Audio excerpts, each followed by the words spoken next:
अगर आप भी चाहते हैं कि डीजे बालकृष्ण म्यूजिक के ऑडियो वीडियो सबसे पहले आप तक पहुंचे, तो लाल बटन दबाकर चैनल को सब्सक्राइब जरूर कीजिए और हाँ, बेल आइकन को दबाना ना भूलें। नगारा डगरे बिच क्या बात है? मथुरा नगरिया कखुना नगरिया बधया बाज है बधया बाज बाबा नंद के दुवरिया बधया बाज बाबा नंद के दुवरिया बधया बाज नगारा डगरे बिच कखुना नगरिया बधया बाज जय हो। बधया बाज बाबा नंद के दुवरिया बधया बाज क्या बात है? बाबा नंद के दुवरिया बधया बाज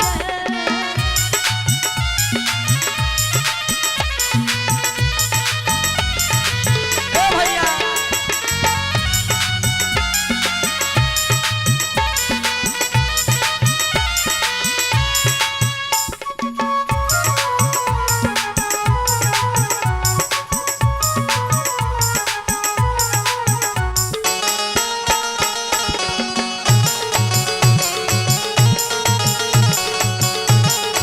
राजा जी के शोभने मुकुट पीताम्बर राजा जी के शोभने मुकुट पीताम्बर ये सधा मैया सब आदमी दोनों हाथ उठा के प्रेम से कहियो नंदलाल की जय हो। हे सधा मैया ओठे पियरी चुनरिया या सधा मैया ओठे पियरी जय जय। या सधा मैया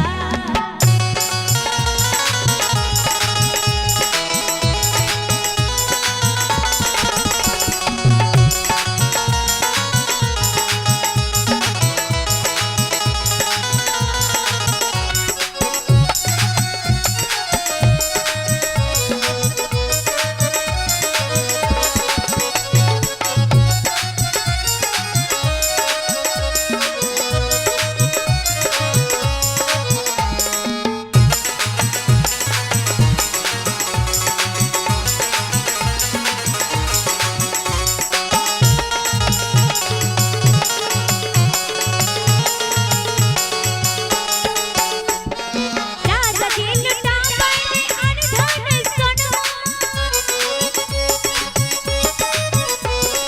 राजा जी लुटा बने अनधन सोनवा यशोधरा हे यशोधरा लुटा पे हाथ के कंगनवा क्या बात है? लुटा पे हाथ के कंगनवा यशोधरा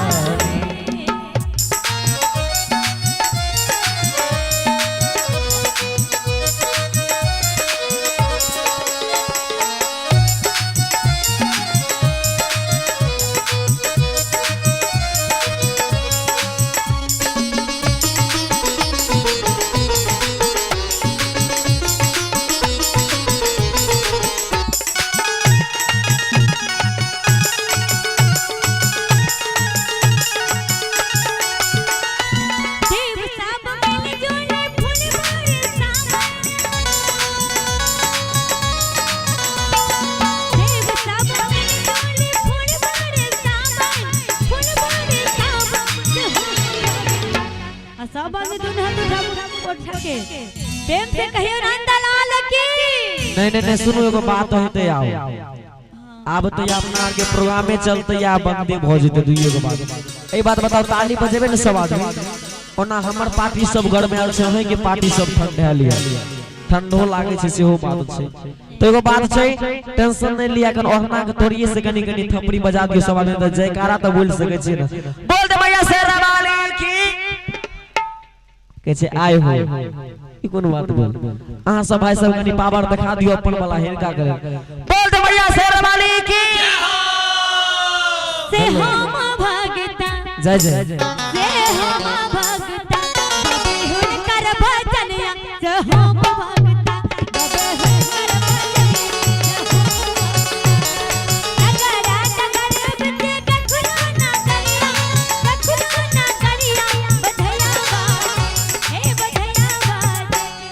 आनंद के